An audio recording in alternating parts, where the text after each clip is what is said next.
This is the CineSnob Podcast. Hi, everyone. Welcome to episode 265 of the CineSnob Podcast. I'm Jerrod Kingery. I'm Cody Villafana. Cody, it's Mother's Day. Happy Mother's Day To you and your mom. Thank you. Yes. Hope you saw your mom today. Or I haven't. Talk to your mom, whatever. Yeah. Yeah, say hi. Of course. We had breakfast with my mom. Went from Austin to San Antonio. I'm back here. It's a busy day. And a busy day coming off last night, Cody. You and I are both stand-up comedy fans. Yeah. I think you see a lot more live stand-up than I do. I try to go often, yeah. So last night we had the chance, thanks to our pals at Allied, to go to Cap City Comedy Club here in Austin. Nice. And I don't know if you have been to the new one yet, Cody. No, I have. I've actually never been to Cap City. Everything that I've seen in Austin has been at a theater. So okay, so Cap City used to be it was kind of the comedy club here, like where touring acts would come. Now it's kind of there's more of populated Creek in the Cave. I don't know that the Velveeta Room has touring acts, but Creek in the Cave, Vulcan Gas Company, and the Rogan one, Comedy Mothership. Mm-hmm. But Cap City was the one that started it all. It was located at like the north side of town, in a really, I don't want to say like terrible neighborhood, but not as nice as you would like. Meanwhile, the pandemic came along and they shut down. They since reopened in the Domain, if you've been to the Domain, kind of a mall area, similar to La Cantera there in San Antonio. yeah. And they've reopened there, and it's a lot nicer atmosphere. It's, there's a lot of stuff. You could go shopping, you could go eat dinner somewhere there in the mall, and then go to Cap City. And thanks to our pals at Allied Global Marketing, they hooked us up with tickets to see Liz Miele last night, who is a stand-up comedian based out of New York. She's pretty big on Instagram. She talks a lot about cats. She wrote a book about cats called Why Cats Are Assholes. She has a pretty crazy story about losing 3 cats within the span of like a few months, dying as part of her act. Sounds like a laugh riot. Well, it's sort of the absurdity of life. Yes. It's crafted into jokes. It's not like a therapy session up there. Yes. Stand-up comedy kind of works that way, Cody. There's some dark things that get touched on. Oh, you mean that there's more than just like a guy who has props on stage? Look, I am wearing a Gallagher t-shirt in case you couldn't tell. No, it's cloaked in like 3 layers of irony now. Yeah, I mean, look, it was in the small upstairs room at Cap City, the Red Room. Very small room, pretty intimate setting. I'm not sure what show was happening in the larger room. Think about it like this would be where you'd see open micers, essentially, right. Sort of like like the lobby of a normal club. Mm-hmm. A lot of fun. We saw again, Liz Miele was the headliner. A comedian named, let me get the name right here, Kirsty Hayden from Dallas opened the show, or hosted the show. And then a comedian from New York who now lives in Oklahoma, a guy named Neil Rubenstein was the feature act. I can't tell you how much fun it is to see like live stand-up. I kind of went in cold. I've knew Liz Miele from Instagram, but didn't know any of her comedy, and it's very storytelling based, as opposed to kind of punchline. It's always fun, I think, to kind of discover that. Usually, I kind of go in knowing what I'm going to get, like it's a comedian that I guess listened to on a podcast before, or even seen before at a club. But it's fun just to go out and kind of see comedy, I guess, just to kind of discover comedy. And Cap City, especially the new Cap City, is a really nice place to do it. Yeah. No, that's cool. I mean, I was looking through the Cap City calendar, and it seems like they've got some interesting stuff. I saw that they're doing, like, David Koechner is there, and then they're doing an office trivia with David Koechner. Yeah. they have, of course, during Moon Tower last month, they have like a lot of spillover. Yeah. For Moon Tower because everybody's in town. Melissa Villaseñor is there next month. Christina P., who I guess lives here now. Yeah, I assume so. Yeah. Yeah, I'm not sure. Like I said, there was another show going on in the main room last night. I guess that would be Mr. D. Dombrowski, who I'm not familiar with. Oh, I think that's the guy who's a teacher. It looks like it. He's producing his podcast, Social Studies. Yeah. I'm not sure. There's a whole world of comedy that I mean, there's so many people. Like, it kind of gets siloed listening to certain podcasts where you hear the same people over and over again, whether it's a New York scene or LA scene. Mm-hmm. It's kind of interesting. And that's another thing, that Liz Miele touched on was like how many working comics there are in the biz that you don't like. There's Chris Rock, then there's open micers, and there's 10,000 people in between. Mm-hmm. But yeah, lots of fun. Looking forward to going back. I hadn't been I've been to the old Cap City 5 or 6 times since I moved up here. And this one's a little closer to my house and in a bit of a nicer area. So I could actually go make an evening of it. We saw The Late Show, which is not something I normally do. Being in my mid 40s, walking out of a club after midnight is not my usual speed. One of my favorite comedy things I've ever done was when I was in New York. I went to the Comedy Cellar and I went to the Late Show at the Comedy Cellar, which like started at midnight. And it was it was a Dave Attell closed it out. It was where there was like the secret guest that night was Al Franken. Okay. And he did like 45 minutes of political humor, and everyone's supposed to be up there for like 15 minutes tops. And it was not the best experience in the world, but it was Halloween night, and I remember Dave Attell and Jared Freed were there together for a little while, and then Attell closed it out, and I think we got out of the club at like 2:30 in the morning. Yeah, Attell is somebody I'd really like to see. I've heard, I don't know if it was at the Comedy Cellar, I heard a story about Sinbad going up there once for like an hour and a half. Oh wow! Which sounds nightmarish. I mean, don't get me wrong, I like Sinbad. I haven't heard it. I mean, I know he's not in good health now, but I was a fan in the 90s. I guess my big comedy story is actually trying stand-up a few times. Yes. Yeah. Doing open mic there in San Antonio at LOL. And it was a complete whim. It's a grinding, terrible process. And, I don't know that I'm cut out for it. I'd like to give it a shot again.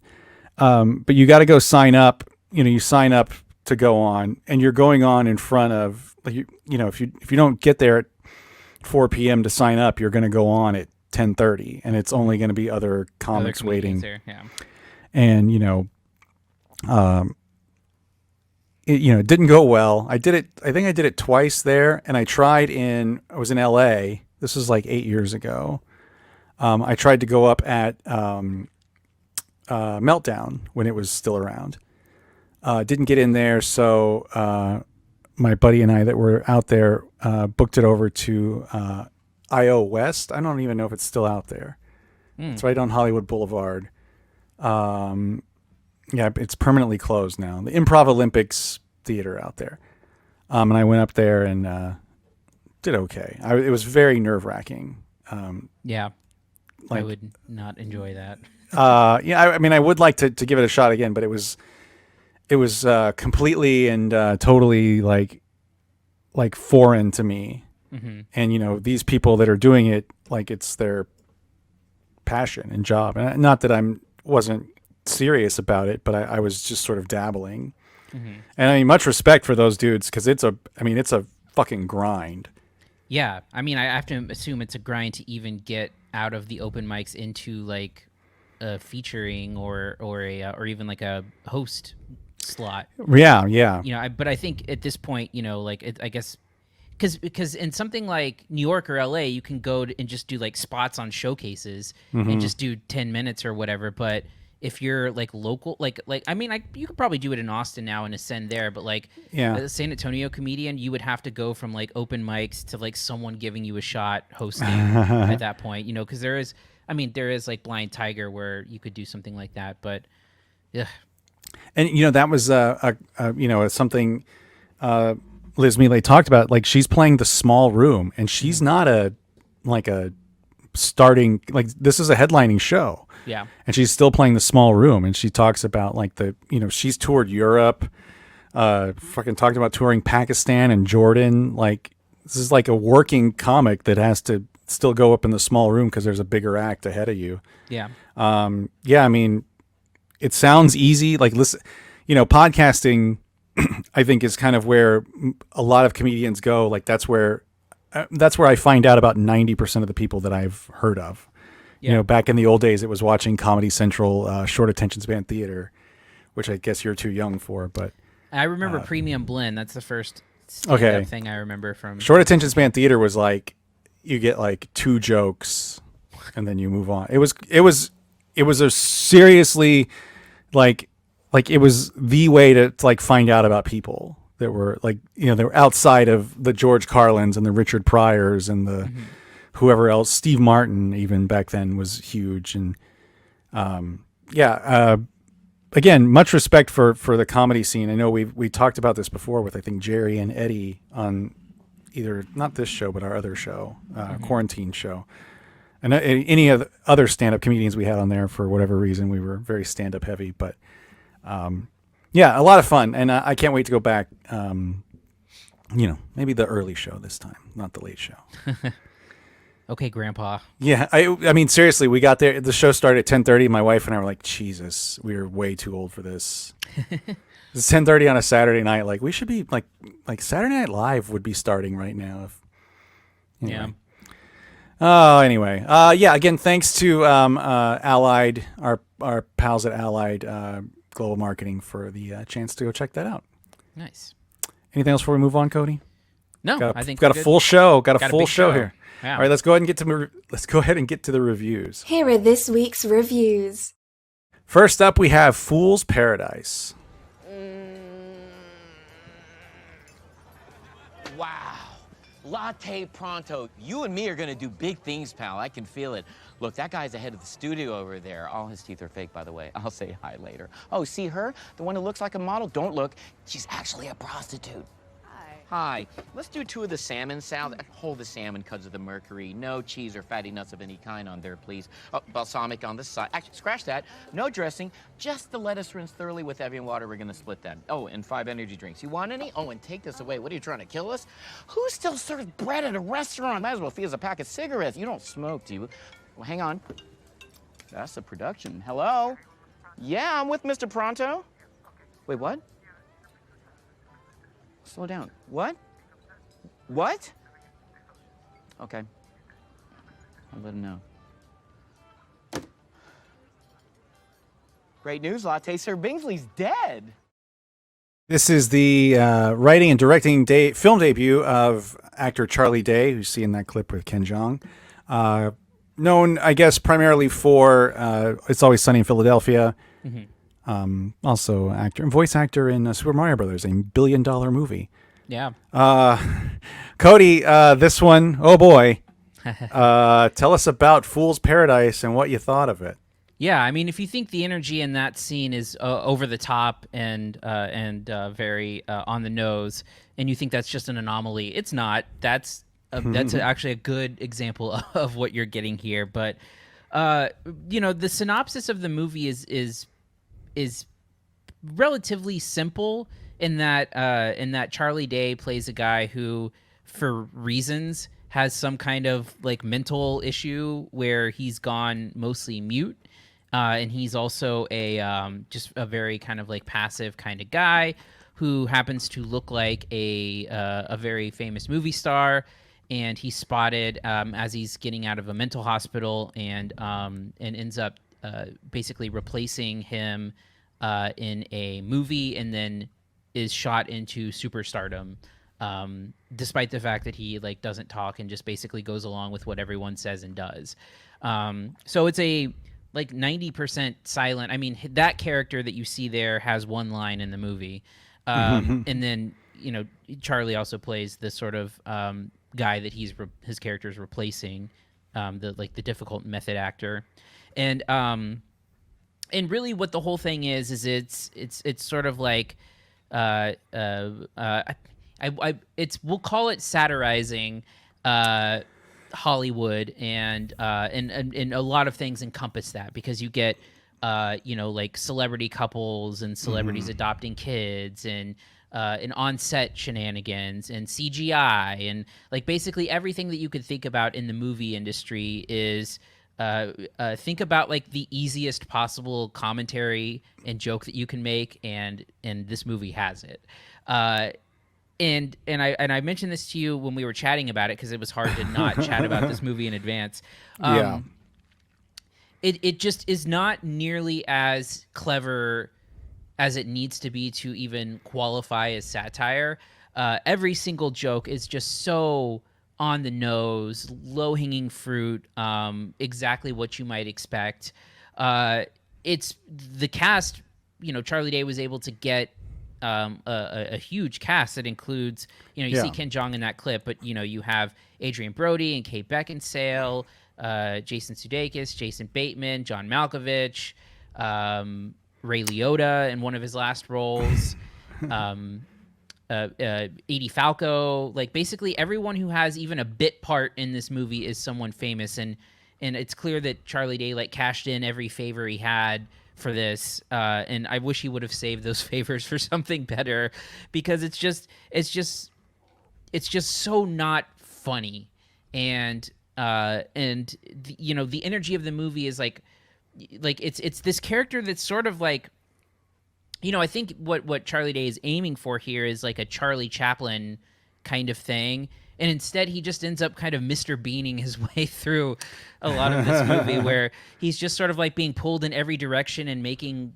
weird facial expressions, and then they're just kind of like pile on the jokes one after another. And again, the energy of the movie is like chaotic to the point where it's like disorienting, I think, at times, because you get a lot of those like really fast-paced speeches that you see with Ken Jeong. You see it when he's like in the makeup chair.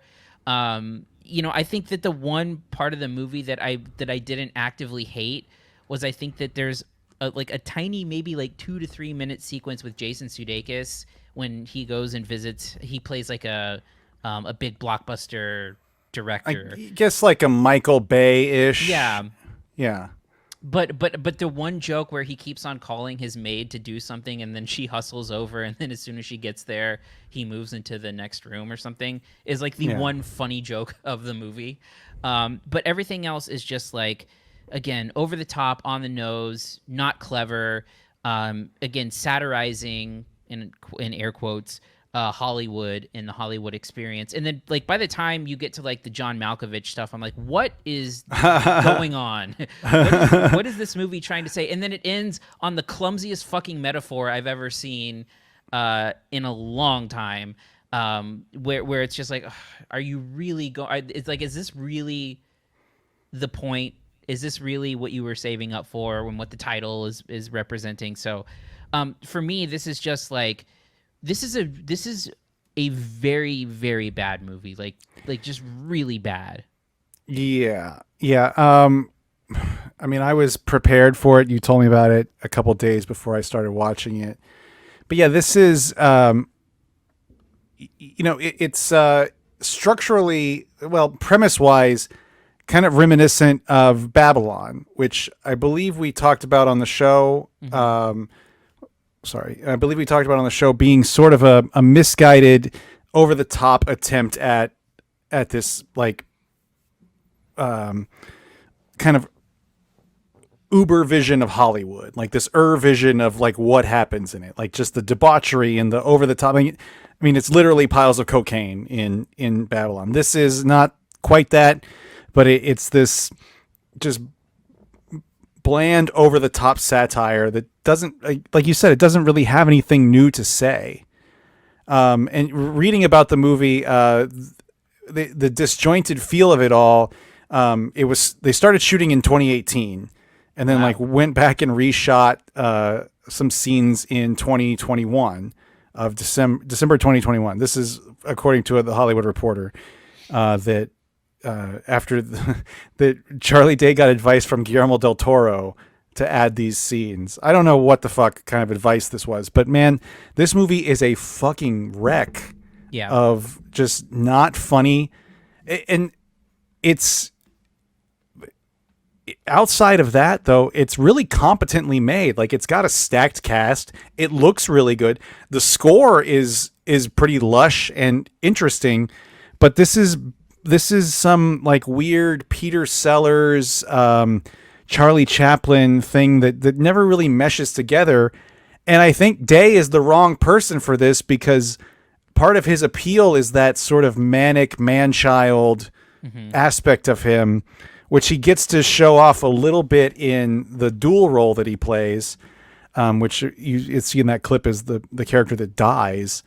But he's just, again, this like Forrest Gump like character that sort of flits through life and has things happen to him, but it makes no sense, even in the broad satire aspect of it, because it's man, I don't know. It's just it's also impossible to like get into anything within that character, because that character is such a passive blank slate that like there's no real arc to any of it. The arc is like the Hollywood machine, and that's basically the only arc that there is within the movie. I mean, like, you know, like he clearly is like something is wrong with him, and they, you know, he starts in a mental hospital, but you see like there that he may not necessarily be entirely mentally ill, but something's up with him. Like, good luck discovering what that is to give you any kind of depth to the character, because there's not anything there. And the problem with that within the context of the movie is that the whole thing kind of hinges in like the entire third act becomes this like true relationship between him and Ken Jeong's character, who plays his manager or publicist. And it's just totally unearned. I mean, the idea that the whole movie ends with their true friendship, like none of that ever registers up until any point there. But I mean, like to give you an idea of like how passive this character is, in the worst joke of the movie, you know, his character is called Latte Pronto because Ray Liotta arrives on set and gets an intern or whatever to get him coffee and yells Latte Pronto. And then suddenly that's just what they call Charlie Day's character from there on out. So, I mean, that's the level of like humor that we're working with here. Yeah. And, you know, you get the, you know, you made that Mr. Bean comparison, and that's, I think it's apt in that, like, he's a silent guy that, you know, you're supposed to react to, you're supposed to see his reactions, but you don't get any of that from Charlie Day. You just get kind of this blank Charlie Day face. And there's no insight in that character. Like Mr. Bean, you see that he's like this put upon, like fussy person, and that's what you get. Like that's the kind of essence of pantomime, is like the fussiness of it. Like, you know, you're constantly adjusting a picture or whatever the fuck Mr. Bean does, you know, and then it all goes wrong. This character has none of that. He just has stuff happen to him, and it's totally uninteresting. Yeah. You know, it's this really, really broad but dull as shit satire of Hollywood that doesn't say anything new, and it doesn't really skewer anybody too heavily. Like the worst, I think the person that comes across worst is probably Ken Jeong, but then you're supposed to root for him at the end. Right. Like he's like this pathetic character who is also not very like morally upstanding, I guess.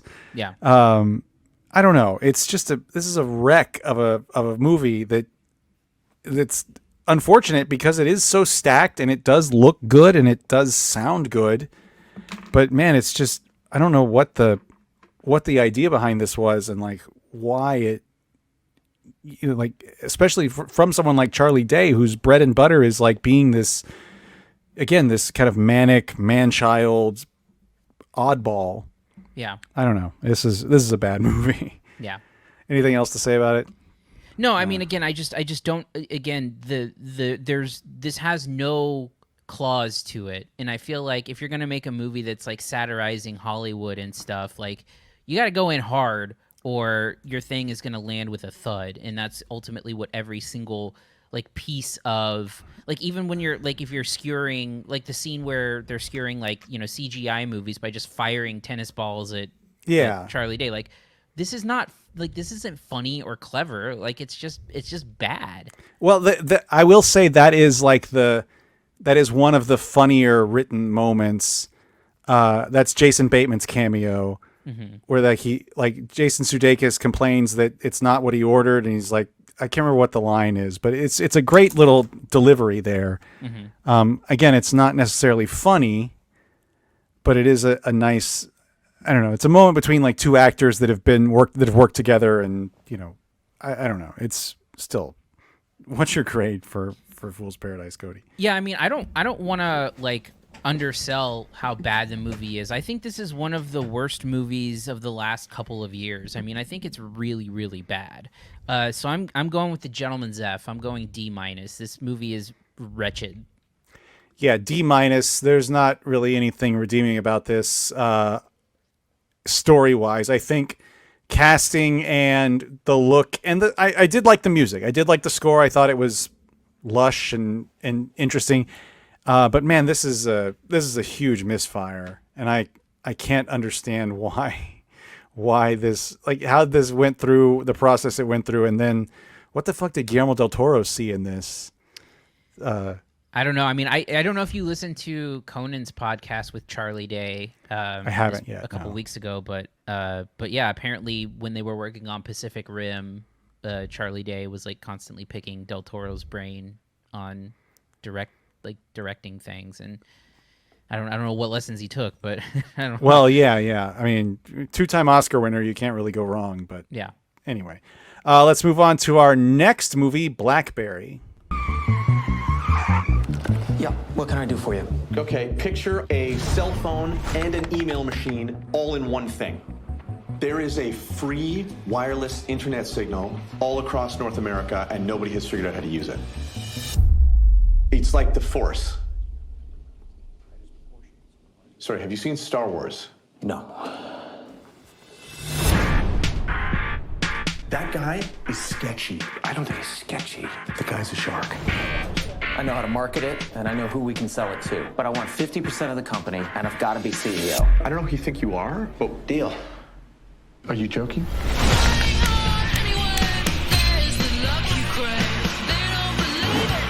We are in a race to get this thing to market, and we are a year behind. I need a prototype. I'll do it perfectly, or I don't do it. Mike, are you familiar with the saying, perfect is the enemy of good? Well, good enough is the enemy of humanity. What do you call it? It's called a BlackBerry. Try typing with your thumbs. This is the story of the rise and fall of the pioneering smartphone BlackBerry and the company behind it, Research in Motion. Cody, tell us about BlackBerry. What you thought of it? Yeah, so I saw BlackBerry at South by Southwest a couple of months ago, and learned a little bit about the movie that I'll give a little context to with the Q&A with director Matt Johnson. And I don't know, have you ever seen any of Matt Johnson's previous movies? He did The Dirties, and he also did Operation Avalanche. I have not, no. So he's kind of been associated with like stunt filmmaking in a way. Like, for example, with Operation Avalanche, it's a movie about like a film crew that's hired to fake the moon landing, and they shot it secretly, or parts of it, at NASA, where they went in under the guise of like being a documentary film crew, and they actually shot this like fictional movie there. And in this movie, like, it's not the same kind of stunt filmmaking. It's actually his most mature movie to date. But it does something interesting that he was talking about, which was that, you know, even though it's based on a book, there's a lot of stuff about these characters that they like not a lot is known about, and so they gave the actors a little bit of room to kind of create a little bit of like character design to it, and also I'm not sure how like, because you'll see there's a little thing that happens before the movie that says like this fictionalized version is based off of something that happened. So I think they took maybe some liberties with it, and created a movie that I find to be pretty compelling. You know, when you get these kind of like tech biopic type things, I think sometimes there can be a little bit of, you know, it can be a little bit pretentious occasionally. Like, you know, the big two that come to mind are two Sorkin movies, which are very, you know, for better or worse, like self-important kind of things.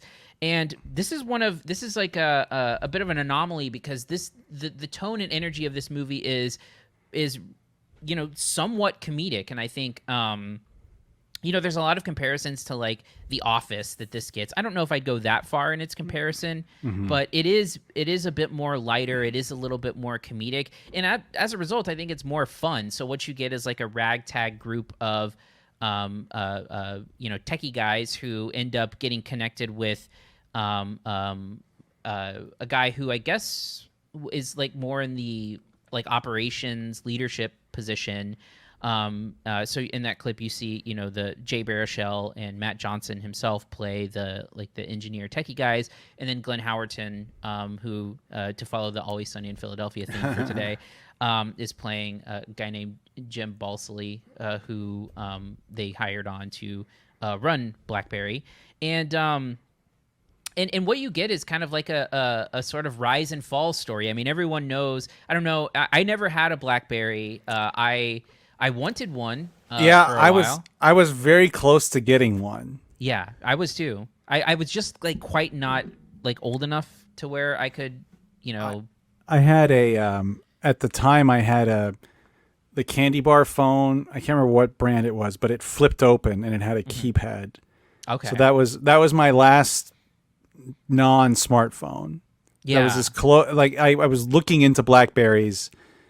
Because I don't know if you remember it, and this is part of the movie, but I was on Verizon at the time, and iPhone was only AT&T for a couple of years. So anyway, that was why I was looking into BlackBerry. Yeah, and it's one of those things that you kind of forget how like prominent. I mean, I think they say at one point BlackBerry had like 45% of the market share in phones in North America. Yeah, of all phones, and that was when there was 10,000 different phones. Yeah. Yeah. And so it does kind of capture the sort of like breakthrough that they had, and then sort of like the fall that's, you know, the end of the movie is basically the beginning of the iPhone.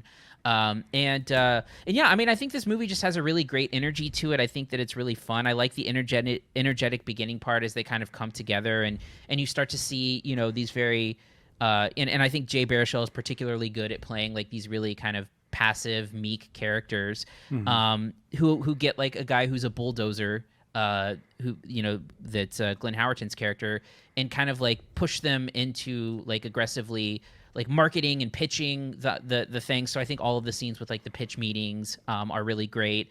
I think a lot of talk of the movie has been about Glenn Howerton's character. He's basically, you know, he has like a shaved horseshoe baldness head, and so he's, you know, changed his appearance. And, you know, I think that the character can sometimes read a little bit one note in that he's kind of like a firecracker, but man, is it a fun performance to watch him yell and scream and angrily work his way through these scenes where, you know, I really like the performance here. I think Matt Johnson, who plays kind of the Jay Baruchel's sidekick, is really funny in the movie. And I like their relationship throughout. But yeah, I mean, I think it's just it's if you're into like tech type stuff and want to see kind of like a building the ground up kind of movie, I think it's really good. And also, I really like the look of it. You know, this is a very low budget movie. Yeah. It was made for $5 million, which is very, very modest. And I think that it looks great. I think they do a really good job of, you know, they're like building settings that seem big but are smaller, and just kind of telling like a big like decade spanning story in a very kind of small contained way. I like the visual elements. They use a lot of handheld cameras, and there's a lot of like zoom stuff that I think works really well. And maybe that's kind of like part of the Office comparison too, is just kind of like the zoom cutting type stuff. And yeah, I mean, I just really like the energy. I like the tone. I like the performances. I think it's a really solid tech movie. And like I said, an interesting take to make a lighter toned and comedic toned you know, like with like some drama in it, biopic kind of thing. Yeah, you know, I was going to mention the look of it. That's something that I really, really like. You see a little bit of that clip. There's like fake documentary style footage, like looks like it's shot on a VHS, and I think it's probably one of the most aesthetically good looking 90s movies I've seen. Like the setting really, like it really feels like this is 1996. Yeah. There's just little details that are there. The LAN party that they're having, the big giant monitors. The character I mentioned to you, the character Matt Johnson plays, like being obsessed with the Teenage Mutant Ninja Turtles movie. Yeah. So much so that there's a deep cut MC Hammer song on the soundtrack. Just a wallet. Yes, yeah, Velcro just wallet. little elements like that, and I think, you know, maybe the movie is a little out of, like, I think it's great, and I guess being in where we're at now, that sort of thing is not unusual to see, like a tech company that's a bunch of guys, like nerd men goofing off. So I think maybe a little bit of those elements don't hit as hard as they should, like when Glenn Howerton's character is sort of taken aback by this. Mm-hmm. You know, that may be just the fact that this is, you know, we're so well versed in that now. The tech scene being like full of foosball tables and, Yeah. you know, guys with swords and shit. That said, I agree. It's a really fun movie. It's a fun story. I think I will say that, and I think we talked about this offline, but Glenn Howerton's character does come off a little one note to me, which is unfortunate because I do like the performance. I also think there's part of his arc that gets a little rushed near the end.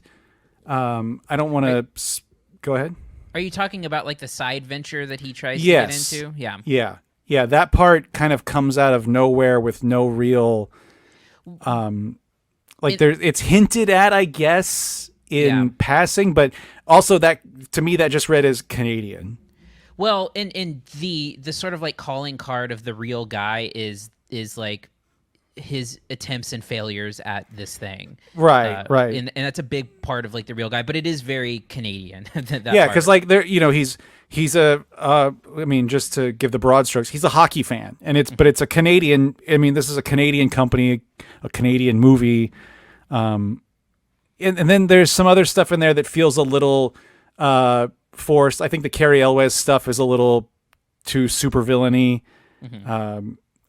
You know, it's fine. That's probably the fictionalization that we're seeing. You know, I didn't know, like the BlackBerry was, so I was in, you know, news at the time. I don't recall the BlackBerry being a thing. We had, I guess the other end of that spectrum, we had Nextel phones, if you remember the push to talk Nextel. Oh yeah. Mm-hmm. So I think that was the other side of the coin there. But yeah, it's kind of a fascinating thing. I didn't know some of the facts about BlackBerry, that it was a closed network, that you were essentially using their servers for everything. It's kind of fascinating to find out. You know, it's a little on the nose near the end with like the rise of the iPhone.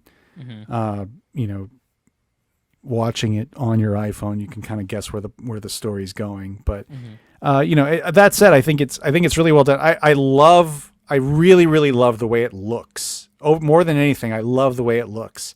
I think there's some plot things that get papered over a little quickly, and kind of plot points that pop up out of nowhere. But yeah, overall, I really enjoyed it. Yeah. I mean, and I think it's just the type of movie where if you like this type of thing, it's a really good version of it. Yeah. And it's you know, it's that story, like, you know, the ending, right? Like, you know how it ends. How do we get there? Well, that's a different story. Like the kind of rise and fall of it. And like Jay Baruchel's character at one point remarks that he invented this market. Like, he invented the smartphone essentially. And that nobody really knows, you know, the story. The company kind of went, you know, just, it crashed and burned pretty spectacularly. Yeah. Anyway, what's your grade for BlackBerry, Cody? Yeah, I mean, I'm giving it a solid B. I mean, I think that there's a few things that keep it away from being like like truly a great film, but I think that there's enough really solid stuff in here to make it enjoyable. I think all of the performances, particularly Glenn Howerton, Jay Baruchel, and Matt Johnson, I think are really great in it. I like you. I really dig the visual style of it, and especially my favorite thing about it is the tone. I think I would like to see a little bit more of this like energetic, fun, not taking itself entirely seriously tone, telling a story like this that has like inherent built-in drama to it. So it lets the dramatic stakes of everything be the drama, and then brings the comedic energy through its actual tone. So it's a B. It's a very solid movie. Yeah, same for me. A solid B for me as well. Again, yeah, just love the way it looked. The performances are great. Jay Baruchel's fake gray hair notwithstanding, and Glenn Howerton's clearly shaved bald head. But yeah, really, really good looking film. All right, next, let's move on to our next movie, Still, a Michael J. Fox movie. What did it mean to be still? I wouldn't know. I was never still.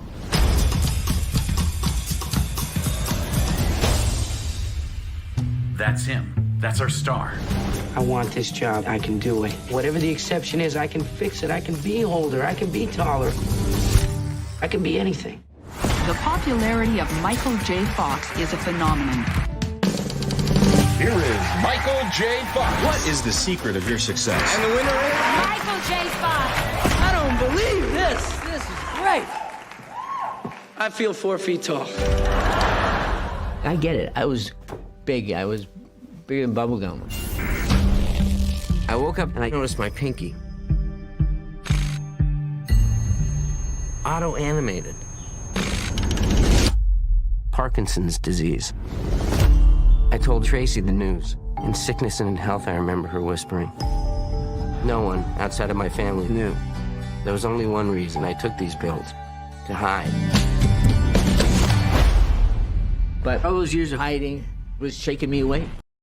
This is a documentary about Michael J. Fox, and specifically starting with his Parkinson's diagnosis and kind of working backwards from there and the beginnings of his career and the idea that he was always moving, so to speak. You saw this at Sundance, correct? That's right. And I saw this at South by Southwest a couple months ago.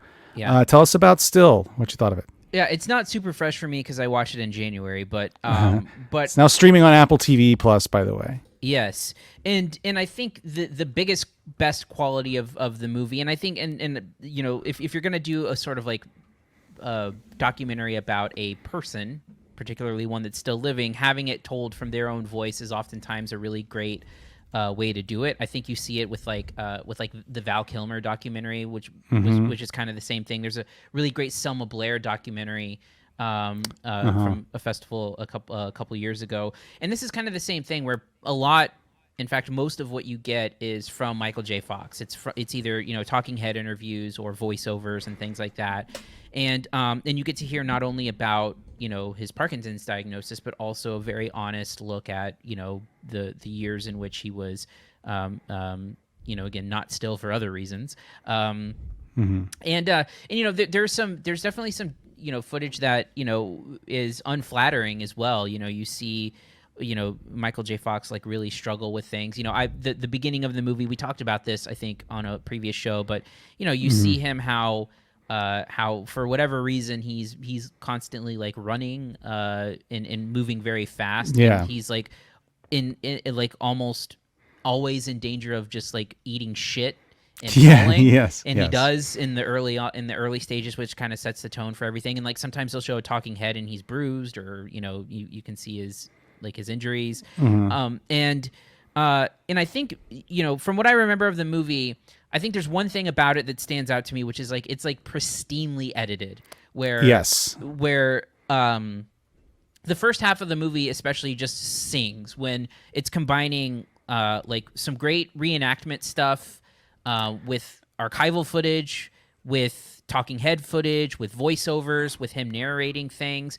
And I think in that first chunk of the movie where it's like going all out, especially when it's talking about like the growth of his career, I mean, that stuff is just like singing. Like it looks like they went back in time and shot this movie with young Michael J. Fox at certain points. Yeah. And I really like the first half of the movie, and also, you know, to see Michael J. Fox talk about this stuff, and even in his talking head, I mean, he's just like an effortlessly charming guy, and I think you know, he's really charismatic, and it still comes through even if it's being delivered in a different way. I do think that the movie does lose some steam in the second half. It does lose some of that momentum, especially when the energy is so fun and great early on. Especially as it gets into the later career, it gets into, like, you know, seeing him in like physical therapy and stuff, and so for me, it does end up being a little bit of surface level stuff where I don't think that it ever gets into the deeper depths of either his diagnosis, his life now, or anything like that. That being said, you know, if you're a fan of his work and a fan of his career, the look backwards especially, I think is really enjoyable. And I like that you're just kind of get to see, you know, the life through his eyes and through his voice, while he's still, you know, in a place where he can do something like this. Yeah, you know, I think the like you said, the best part of the movie is the beginning of the movie, and I think it really starts singing with the Back to the Future stuff. You know, some stuff that's kind of known, that he was not the first choice. But the idea that he was working, like kind of kept from his obligations on Family Ties, and then was shooting the movie at night and shooting the show during the day, and just the editing on that. I mean, it's impeccable. It's really, really good, and it looks like it uses footage from his movies to convey this. It uses like one of the best like back of the head stunt doubles or body doubles I've seen. Like that looks like Michael J. Fox. It's like they went back and like it looks really great, and the film stock matches, and I mean it just looks so good. I do agree that it does kind of run out of gas a little later in the film, but you know, he is so kind of effortlessly charming, and we saw the screening with him in attendance at South by, and he did a Q&A afterward, and you know, it's seeing him in real life again is it's kind of jarring at first until you get to the movie, like, because he was we were seated like literally across the aisle from him, and they had to clear out a space for him to come in, and when you see that happen, like you see before the movie starts, right? You see him come in, and you see these people basically escorting him, and he's looks like he's about to eat shit, like you said. But the idea is that he's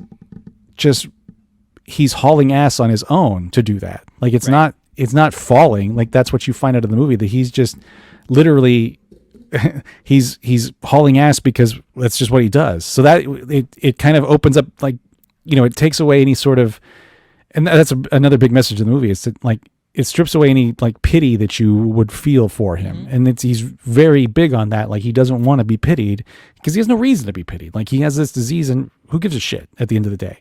Yeah. You know, he's had a great life. He did whatever he wanted to. He was the biggest star in the world for a while. And, you know, it kind of, it charts his sort of descent into alcoholism a little bit. I think that probably doesn't get touched on as much as maybe it should. Yeah. But the strength he has in his marriage is one of the big parts of this too. And his wife, Tracy Pollan, who was on Family Ties, of course, but, you know, just the idea that she stuck by him, and you hear that in the clip, the for better or in sickness and in health, whatever he said. You know, it's a really, really polished, really good looking, really charming look at this guy's life. Yeah. You know, the director, Davis Guggenheim is kind of famous for these things. Like he did, An Inconvenient Truth, and, They Call Me Malala, He Named Me Malala, Waiting for Superman. So this is like his kind of bread and butter, these really slick documentaries. Yeah. And I think this is a really, you know, this is a great thing to watch. Like if you're a fan, I mean, why not? Why would you not watch this? You know, I think it's insightful at the beginning. I think at the end, it's not as insightful, but you know, you're just sort of coasting on the charm of Michael J. Fox at that point. Yeah. I mean, the way that I would put it is like, you know, sometimes you get these sort of like, I don't know that this is the thing that comes to mind, but like you get like a CNN documentary films or something that feels like one step level above like a puff piece. And I think that this is where this thing lives. It's like, it's not quite a puff piece. It is, I think it does has some depth to it, but it doesn't ever get past that level. Like, it's above puff piece. Yeah, it's not a it's not a warts and all documentary, which who knows if there are really warts. I mean, like I said, it touches on his alcohol abuse and things like that, but it's not like a crash and burn, rise from the ashes documentary. It is pretty puffy, and maybe that's what he is. And that, I don't think that there's anything wrong with that. Yeah. But yeah, I do agree that it can be a little. It's not as in depth as it maybe could be, but who knows what's actually there. Yeah. All right, what's your grade for Still, Cody? Yeah, I mean, as it stands, I gave it a B, and I gave it a B back at Sundance. I think that it is really enjoyable. I think that especially that first half is just like a joy to watch, and really enjoyable and impressive documentary filmmaking. It does lose steam. It doesn't quite have the depth that you might hope that it does, but it does coast off of the charm of Michael J. Fox, and I think because of that, it does deserve a B. Yeah, a B for me also. I mean, I'm clearly a huge fan of stuff like Back to the Future. I'm less familiar with some of his other movies, he had a lot of 80s movies and early 90s stuff that wasn't Back to the Future, like Secret of My Success, and I was a big fan of Teen Wolf, which he kind of shits on in the movie, which made me a little sad. But yeah, B for me. And this is available now to stream on Apple TV Plus, so check that out. Let's move on to our last movie, Chop and Steele. My favorite thing in the world is pranks. You're making fun of the establishment. These two guys, I love what they're doing. There's nothing like Nick and Joe. Please welcome Joe Pickett and Nick Pruitt. This is our career now. This is all we're doing with our lives. Is this comedy? What if we invented characters and pitched them to morning shows? They totally bought it. We called ourselves Chop and Steele. Chop and Steele. We're a strongman duo. I'm excited. The news people were now doing their homework. That's obviously fake. They couldn't even do a Google search. They're really putting themselves on the line in a pretty courageous way. It's their Andy Kaufman moment. I feel like I'm robbing a bank whenever I do these things. Would you mind raising your right hand, please? One of the news stations didn't find it funny. We found out they were suing us in federal court. It's just the cruelest thing. As a mom, just was so scared. You're thinking, how am I going to feed my family? What am I going to do? We tried this experiment. It's not working. This is a story of the two guys, Joe Pickett and Nick Pruitt, who founded the Found Footage Festival and decided to pull this prank, essentially creating these fake strongman characters that they pitched to newsrooms around the country, and how they got sued by a television owner, Gray Television, for fraud over this sort of fake segment. Cody, tell us about Chop and Steele. You saw this at Fantastic Fest? Yeah, I this was one of the films I watched for the online version of Fantastic Fest last year.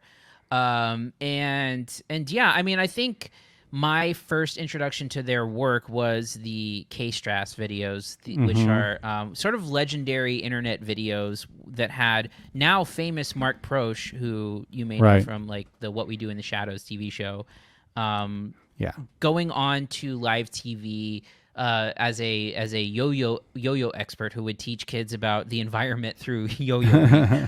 And when he would get there, he didn't know any tricks. Like he like clearly had no idea what he was doing, and then he would always veer off into these weird stories in these like very short 3 to 5 minute segments. And it was a prank, right? It was taking a step further than like the sort of like birthday pranks or whatever that you might see on the news. And it was actually having them show up in studio, and it was always in like these like small Midwest towns where this was happening, and then it eventually grew. So Nick and Joe, the two subjects in the movie here, were kind of like them two, and Mark Prosh were the ones behind it, where Nick and Joe would sort of conceive of the ideas, and then Mark would go on air and do the pranks. And then it kind of got into the Chop and Steele thing, where Nick and Joe would came up with these strongman characters, would go on to morning news segments, and then and then eventually it takes us through the lawsuit that occurred, and then kind of leads to an escalation of those characters with America's Got Talent.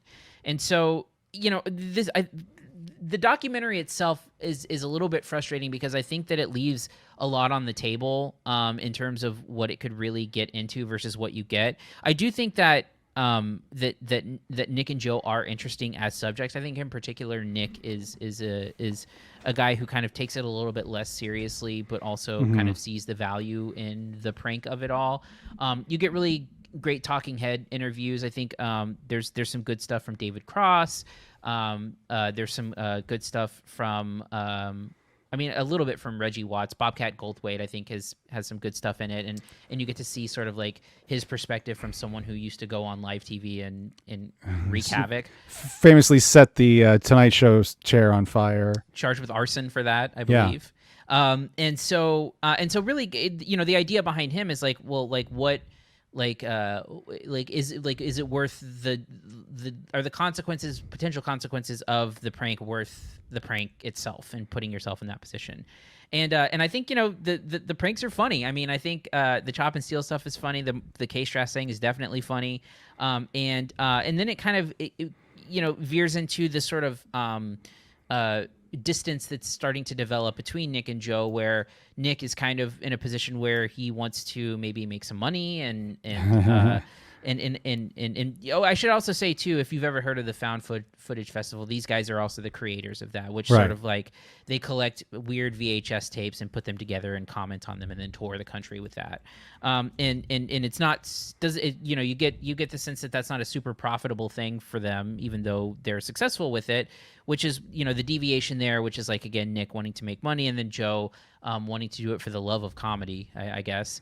And I think, again, it expresses stuff, but it doesn't ever get to much because that separation between the two of them is inherently interesting, but it really gets bogged down on the focus of like what they're doing with their jobs and where they're living, and you get kind of like some insight into that piece of it, which I think is less interesting. A lot of the movie hinges on this lawsuit. And again, I wish there was more depth and detail to the lawsuit because it's kind of like this looming thing, and then by the end of the movie, it's just settled. And I feel like there's a lot of interesting conversation left on the table here about like the nature of the lawsuit and what it represents, and like the idea that you're sort of like being sued for, like committing a prank and like kind of like a bit of a victimless crime, and that the worst thing that anyone suffers is like a little bit of egg on your face for it. And I don't know that it ever covers like, okay, well, what are the sort of like potential outcomes here, and what it would potentially say about someone, going on a TV station and doing a prank and going to getting sued for a joke. And I think a lot of that stuff is left on the table. So I think that it's enjoyable because they're enjoyable people, but it does feel a little bit surface level sometimes. And I feel like, the best parts of the movie, which are, figuring out more about the lawsuit plus the sort of like separation between these guys. I wish it focused a little bit more on like the comedic side, or like the idea that you want to do something for comedy versus like for commerce, like in that idea. And I think that it just gets bogged down a little bit too with like too much with like personality conflicts rather than what it means thematically. So it's good. It's enjoyable, but I think ultimately a little bit surface level on some topics that I really wish they would have gone into a little bit more. Yeah, for me, it seems a little unfocused at times because it's called Chop and Steele, and that's the hook of the movie is that they were sued by a television ownership group for fraud, basically for embarrassing this small TV station in Wisconsin. And this is we've seen this before. This is the Borat formula. And I think the biggest difference between that and this is just for goofs. This isn't satire. This is just you pulled one over on these people and you delivered this fake thing, which, again, as you mentioned, Joe holds this comedy to be a little more, I guess, precious than it really is. Yeah. Like you just fucking goofed on these people. Like, it's funny, sure, it's funny, but there's no social commentary. The idea that that these news stations should have done some vetting. I mean, sure, but you did lie to them. You did present this at face value for garbage time TV. So it's not like, this isn't some sort of press scandal. Right. Well, and I was curious to get your perspective on some of this stuff, because I think that you have been in a position where you've had to sniff out fake stuff before. And so, like, I just, I mean, on one hand, yes, but also it feels like maybe this would have been easy to sniff out. But I mean, sure, but you do have to understand, like, what they're presenting, and in the time that they're filling is typically some sort of lighthearted morning show promotional time. This isn't, we used to get this, April Fool's Day was a big one. Clearly, people would send out fake press releases for whatever the fuck. And the idea that you had to sniff that out and be like, hold on, run anything you have an idea about by a manager. Let's make sure that this is not fucking fake. That's, to me, that's like different than, bringing on, like, you get a press release that, hey, there's 2 strongmen guys that are touring, they're going to be in town, and they would love to have them on the morning show. Where is the lie to sniff out in that? If it's like, that's the one thing they kind of leave out of this. Like, what did they present to them? What did they present as the press release? Well, I mean, but also, to be fair, and I do wonder about this, it's like they say a simple Google search would have, like, popped up with nothing. Yeah, but that, or like vetting the idea that these are purported to be America's Got Talent winners. Like, that's a quick Wikipedia search, But sure, but that's hardly that's not fact checking. Like, we wouldn't fact check through a Google search.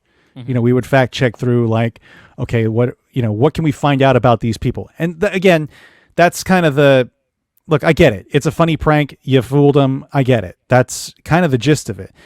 That there's any commentary on the, the recklessness of the press and anything like that does get touched on in this movie by Joe and his wife. I forget her name, Albertina, I believe. Let's slow down here. What did we're missing the story. Like, what did you present to them? Was there a nugget that they could have deduced? Had they, is there an out in the press release? Is there something they could have read? Like, this isn't really like the collapse of the journalistic field that they play it out to be. Like, you fucking lied to these people. Yeah. Oh, Jerrod kicked himself out.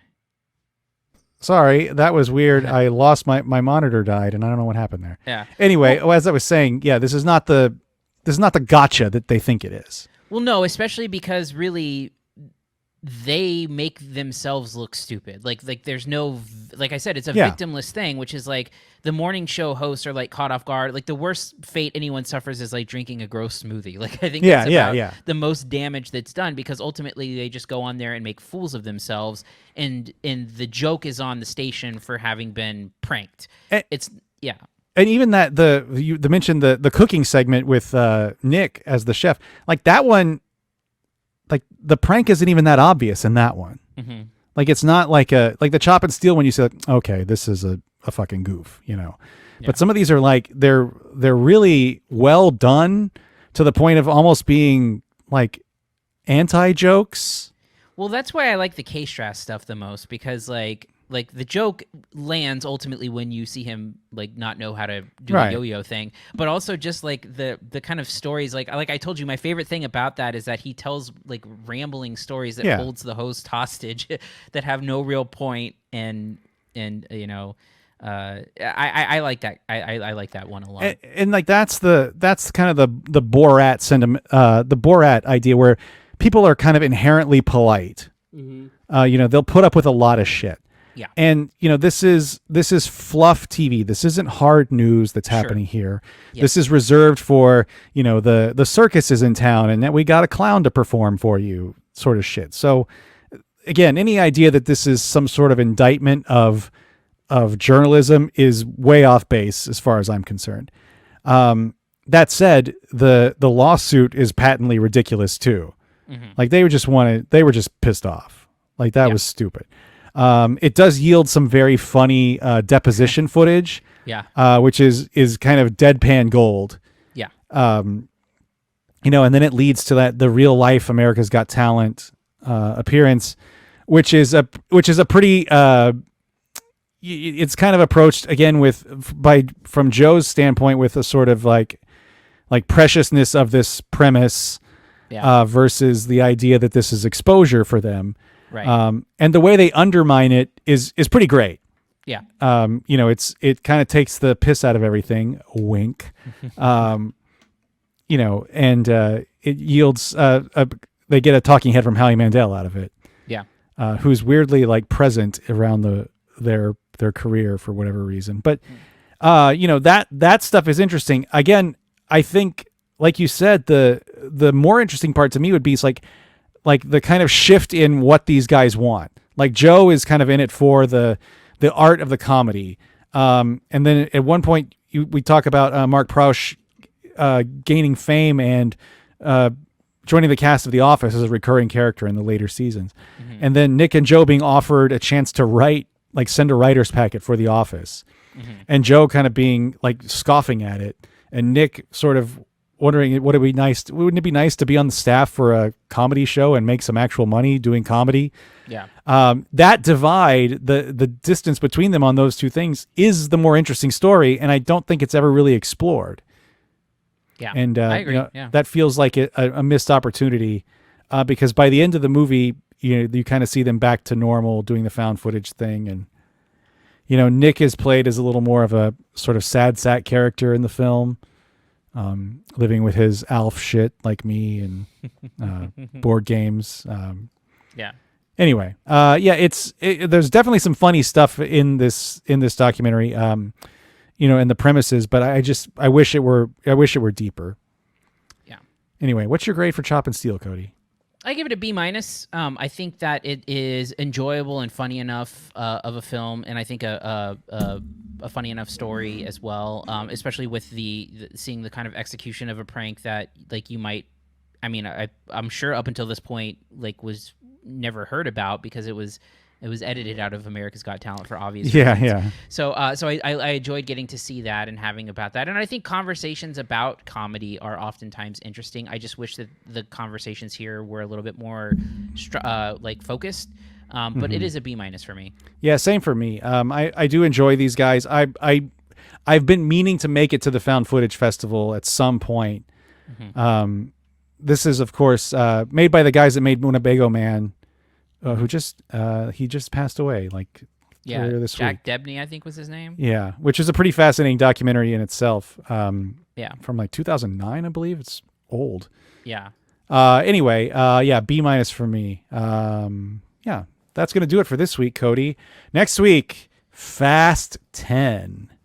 Yeah. Can't wait, right? Yeah, and of course it was just Vin Diesel mentioned that now what was supposed to be a 2-part finale might be a trilogy, which Jesus Christ. I don't know why they would ever stop making these movies. Weirdly, I think I've seen every other movie since Fast 5, which was the one that really solidified everything. Was that Fast 5 or the fourth one? Well, 5 was the one where it became like a heist movie. Okay, so that's the one. That's the literal high point. Yeah, yeah. That's where I jumped in, and then I think I missed the 6th one. I saw the 7th one. That was Paul Walker's last movie, right? Oh, I believe that was the last one for Paul Walker. Then I saw the 8th one with Submarine and Charlize Theron, and I didn't see the 9th one. I saw the 9th one, Killing Time in Denver, waiting for a flight. My flight was at the end of the day, and I'm like, I need something to do. Were you there to see your family? Good one. Anyway, we're gonna have to cover Fast 10. Anything else? White Man Can't Jump is also next week. Yes. Have you seen the original White Man Can't Jump? I don't recall anything. I think it was playing in my house when I was growing up a bit, but I don't remember anything about it. The one thing that I remember liking the movie. I was a teenager when it was out. The one thing I don't like is that the shoes Woody Harrelson's character wears are the David Robinson Nike Force the pumps. I have a pair here, but they've since been renamed. They were David Robinson shoes, and because of the popularity of them in the movie, they're called the Billy Hoyles now. Which interesting. Never any respect for the Admiral. If you want to reach us, you can email us at podcast@cinesnob.net. Find us on Twitter @cinesnob, Facebook cinesnobnet, youtube.com/cinesnob. Cody, the Ramble. I saw a new one. Yeah, Tuesday, Wednesday, Friday. I'm on there when I can be.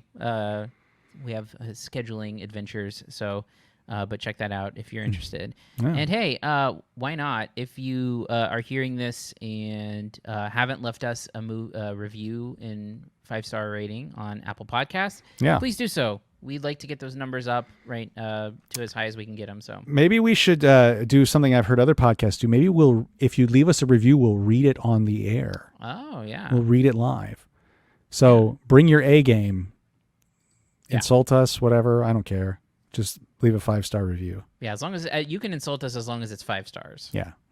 Anyway, all right. On that note, I'm Jerrod Kingery. I'm Cody Villafana. Thank you for listening to the CineSnob Podcast. To read reviews, interviews, and more, visit cinesnob.net. See you next week.